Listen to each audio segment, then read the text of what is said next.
Bienvenue dans ce nouvel épisode d'Entre deux siestes, le podcast où je te partage mes conseils, mes points de vue, mes expériences et les leçons que j'en retire, toujours avec l'intention d'enrichir ton propre chemin. Je m'appelle Manon Godard, je suis une entrepreneuse multifacette, coach, graphiste, web designer et d'autres casquettes qui me permettent de t'accompagner dans ta transformation et celle de ton entreprise. Dans ce nouvel épisode, j'ai envie d'aborder le fait que ton entreprise et toi n'êtes pas la même chose, n'êtes pas la même entité.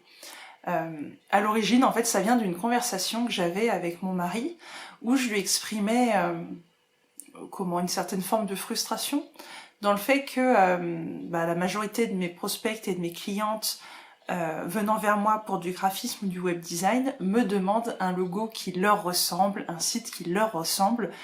Et pour moi, c'est pas tout à fait ça qui doit être créé, en fait. Pour moi, c'est l'identité visuelle, l'univers de ta marque, de ton entreprise.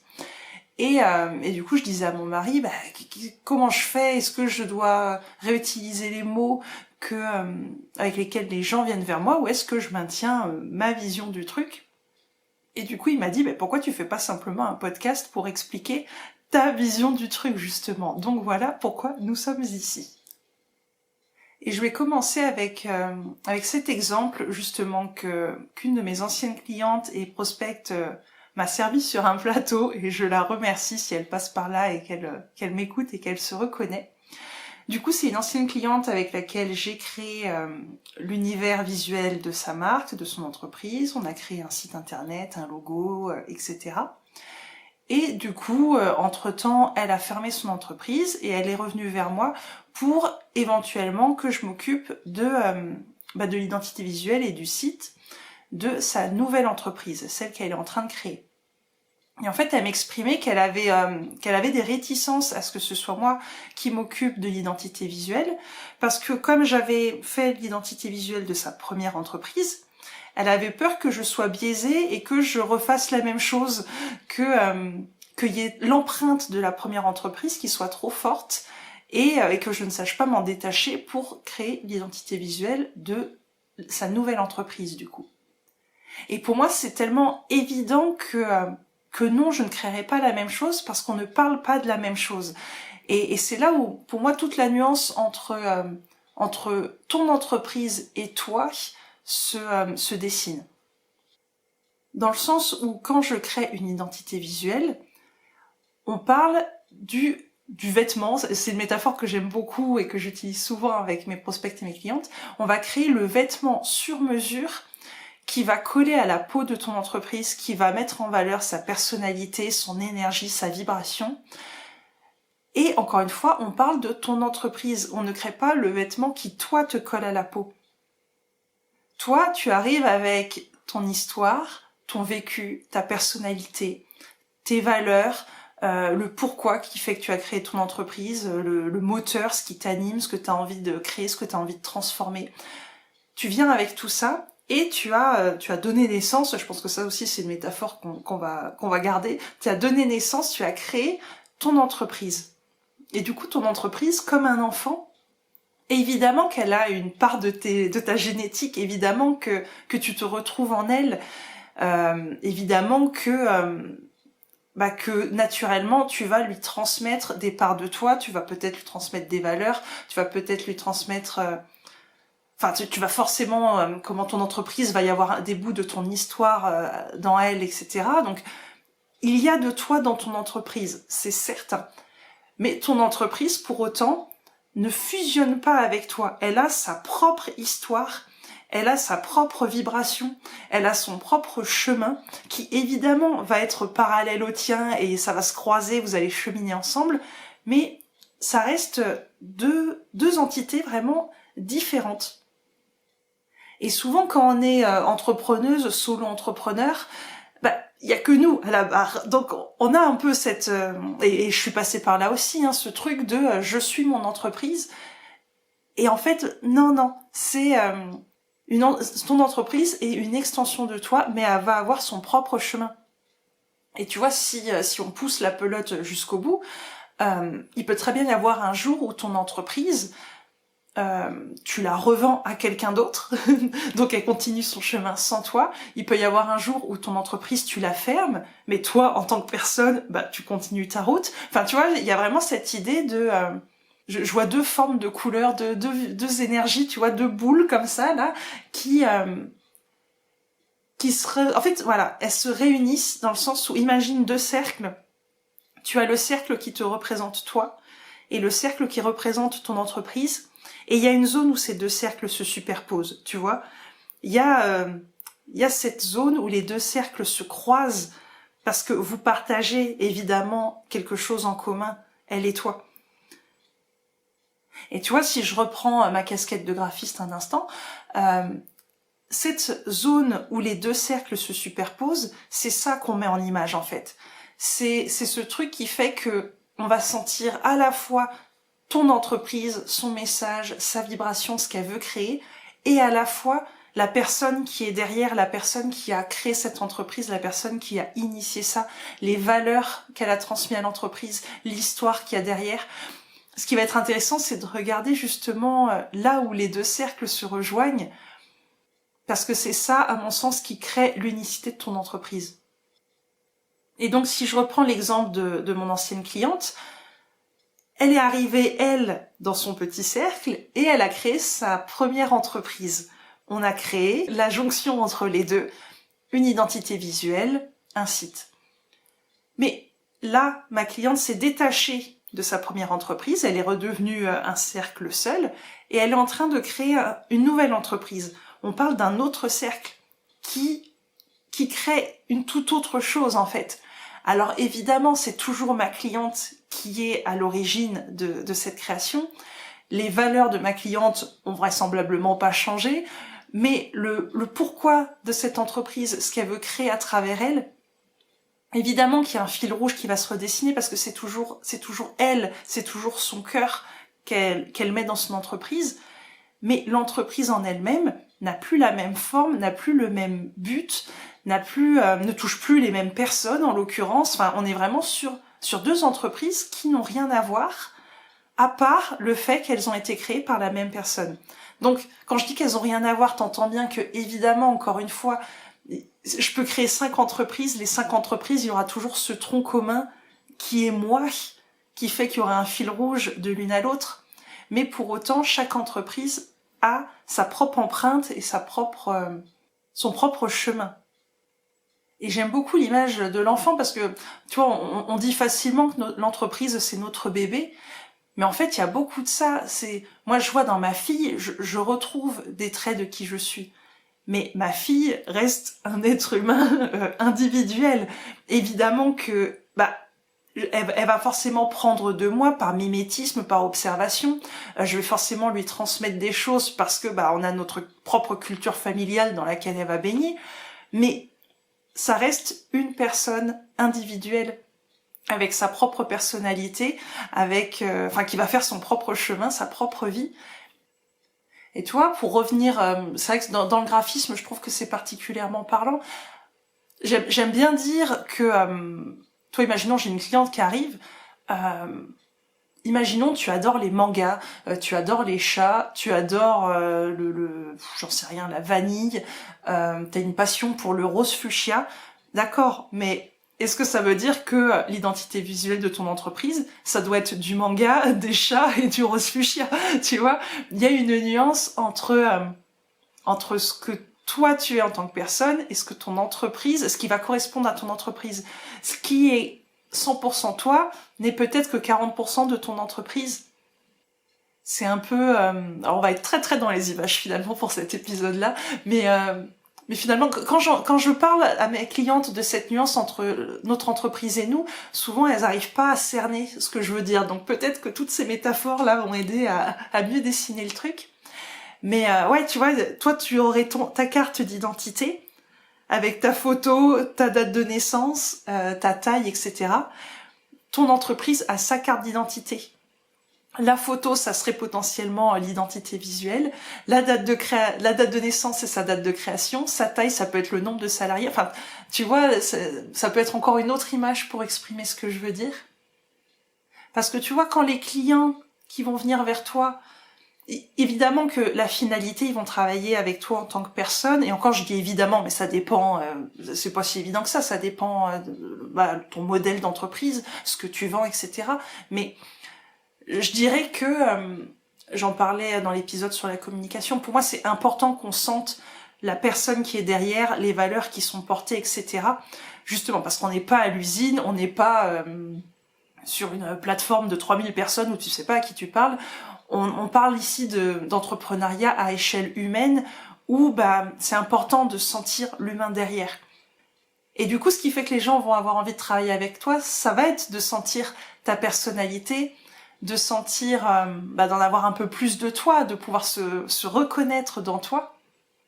Mais il y a quand même une nuance, tu vois, à ressentir entre qui je suis moi en tant que personne, qui je suis moi en tant qu'entrepreneuse et où se trouve mon entreprise là-dedans. Qu'est-ce qui va servir aux gens Et bien souvent, mes clientes sont émues quand elles voient ce que je crée pour elles parce qu'elles se reconnaissent dedans. Évidemment, c'est ce que je disais là avec les deux cercles qui se superposent. Évidemment que quand je crée l'univers visuel de leur entreprise, elles se retrouvent à l'intérieur, comme moi je me retrouve dans certaines mimiques ou certaines gestuelles de ma fille. Mais pour autant, on va pas mettre tout de la personne dedans, tu vois. L'avantage de dissocier aussi ton entreprise et toi, c'est que du coup, il y a un dialogue qui peut se faire entre les deux. Si tu décides que tout est toi, finalement t'es avec toi-même, toi tout est refermé.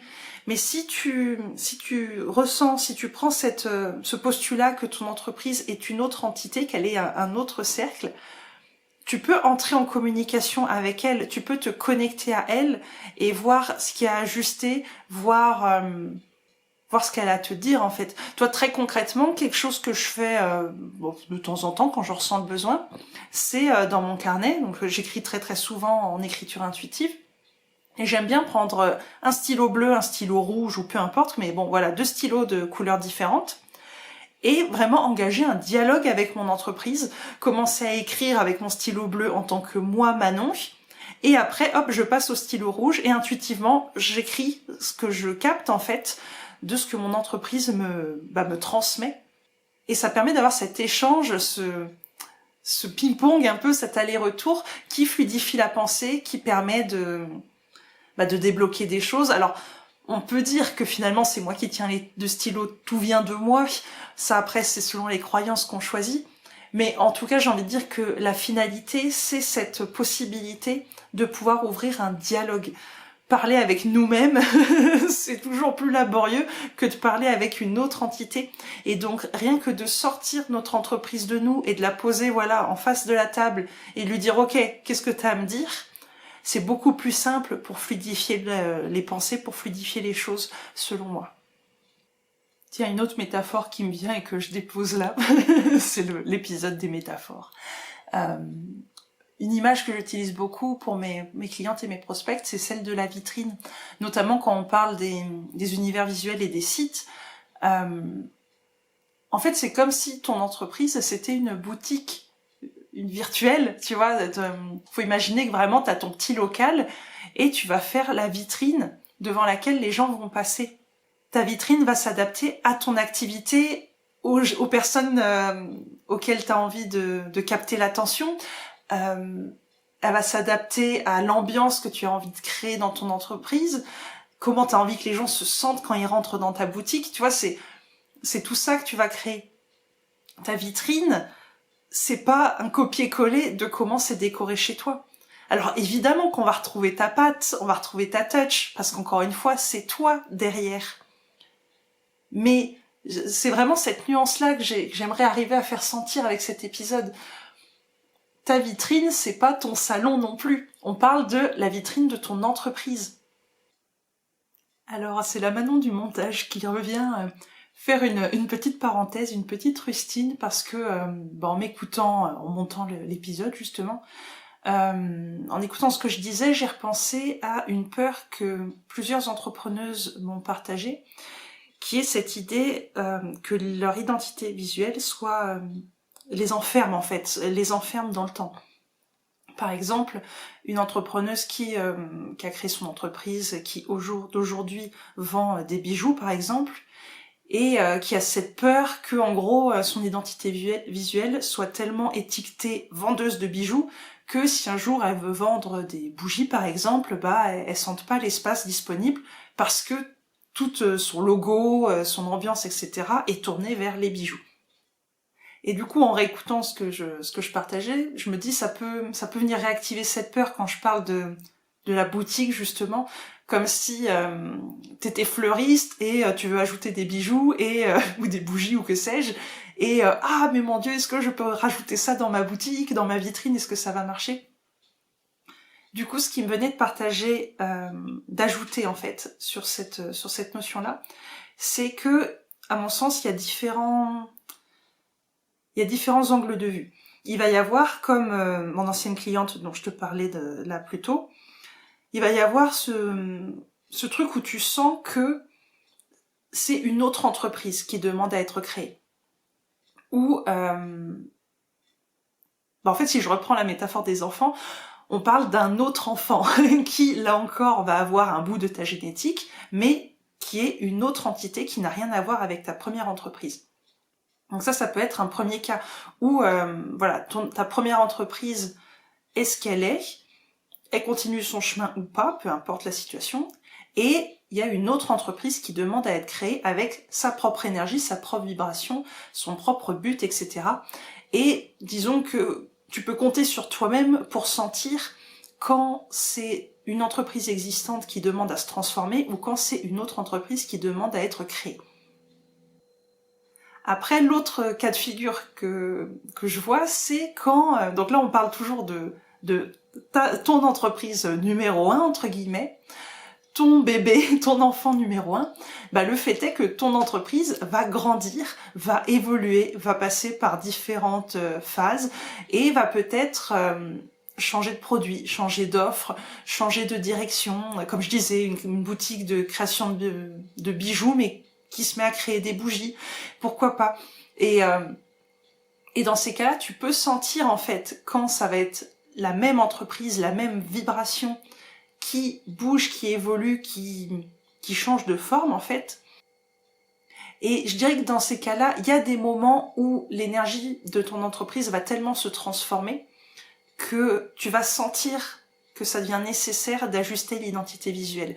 Moi-même, depuis la création de mon entreprise, j'ai eu différentes grosses refontes de mon identité visuelle parce que l'énergie et la vibration de mon entreprise ne collaient plus du tout avec l'univers visuel, avec l'image qu'a dégagée, et il y avait un réajustement à faire. Donc c'est une possibilité que, en investissant dans ton identité visuelle, celle-ci ne te dure pas 20 ans, en exagérant, parce que en 20 ans, ton entreprise a le temps de beaucoup évoluer.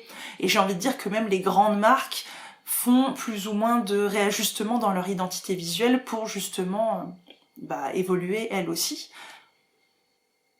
Mais pour en revenir à cette peur justement de « Ah, mais je veux pas... » En fait, c'est ça, dans cette idée de « Je veux pas que mon identité visuelle m'enferme », il y a en miroir ce truc de « Je veux pas changer mon identité visuelle dès que mon entreprise change elle aussi ». Alors comme je dis, il y a des moments où ton entreprise va tellement changer qu'il va falloir que l'identité visuelle s'ajuste. Mais pour ma part, mon intention dans une identité visuelle, c'est justement pas de me focaliser sur qu'est-ce que tu vends. Est-ce que c'est des bijoux, est-ce que c'est des bougies, est-ce que c'est des programmes de coaching sur tel thème, etc. Évidemment que c'est une donnée qu'on va regarder, qu'on va prendre en compte, mais à mon sens, ce qui est le plus intéressant à les capter, c'est le pourquoi de ton entreprise, son énergie justement. Alors ça c'est difficile à mettre en mots, mais voilà, qu'est-ce qu'elle diffuse en fait autour d'elle, qu'est-ce qu'elle diffuse dans le monde, qu'est-ce qu'elle diffuse pour tes clients, tes clientes en fait. Et du coup c'est ça qu'on va aller capter, parce que toi, si je reprends mon exemple de j'ai une boutique de bijoux et je veux vendre des bougies, c'est sûr que si je crée un logo avec vraiment, je vais aller dans le cliché, mais en gros un gros collier bien mis en avant sur le logo, là c'est étiqueté bijoux, ok. Mais ce qu'on va aller regarder, c'est pas tant quel type de bijoux enfin, tu vois, pareil, si je continue sur cette idée-là, imaginons tu crées des bijoux en bois, et on met toute ton identité visuelle autour du bois, bah c'est sûr que si un jour tu veux intégrer de nouveaux matériaux, tu peux te sentir à l'étroit dans ton identité visuelle, tu vois ce que je veux dire? Alors que ce qu'on va aller regarder, c'est pourquoi tu crées des bijoux en bois? Pourquoi t'es attiré par cette matière? Qu'est-ce qui t'anime là-dedans? Et en fait, en creusant, peut-être que l'élément important, ça va pas être bijoux en bois, mais l'élément important, ça va être le respect de la nature. Ça va être sublimer les matières naturelles. Ça va être d'amener un bout de nature dans le quotidien des personnes. Et du coup, en se captant à ça et en créant une identité visuelle liée à ça, bah, je pense que tu sens que si un jour tu vends des bougies, le pourquoi tu vends des bougies sera le même du pourquoi tu fais des bijoux en bois. Tu vois ce que je veux dire? En fait, en allant chercher vraiment le fil rouge, la source de ton entreprise, ce qu'elle a envie de donner au monde, je pense que, sauf cas où il y a vraiment une très grosse évolution, bah, il y a quand même cette idée que ton entreprise, elle va évoluer, elle va changer de forme, elle va changer de produits, de services, etc. Il y aura des ajustements. Mais ce truc au fond, tu vois, cette petite flamme, ou cette grande flamme même, j'ai envie de dire, pour moi, il y aura ce tronc commun. Et ouais, j'ai envie de dire, un conseil, si toi qui m'écoutes, tu t'occupes toi-même de ton identité visuelle, t'as pas envie ou t'es pas prête ou peu importe, mais en gros tu le fais toi, tu ne souhaites pas investir auprès d'un professionnel, moi je te recommanderais vraiment d'aller mettre le doigt sur ça, sur la source, et pas que sur l'apparence de l'entreprise. Et toi, on en revient à mon idée de deux cercles qui se superposent. Si je prends que le cercle entreprise, ben je vais regarder la surface, je vais regarder, ok, qu'est-ce que tu vends, à qui, ok, d'accord, bon ben, je dirais que c'est un peu là où on tombe souvent dans les symboles. Tu fais de la couture, on va mettre une bobine de fil.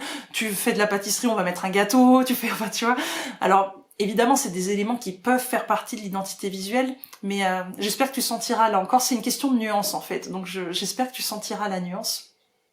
Et du coup, l'idée, c'est de prendre les deux cercles qui se superposent, ton entreprise, toi, parce que finalement, ce cœur, cette flamme dont je parle, c'est une flamme que ton entreprise et toi avez en commun, puisque c'est un peu c'est la flamme qui part de toi et que tu lui as transmise pour qu'elle prenne vie. C'est vraiment comme ça que je ressens le truc.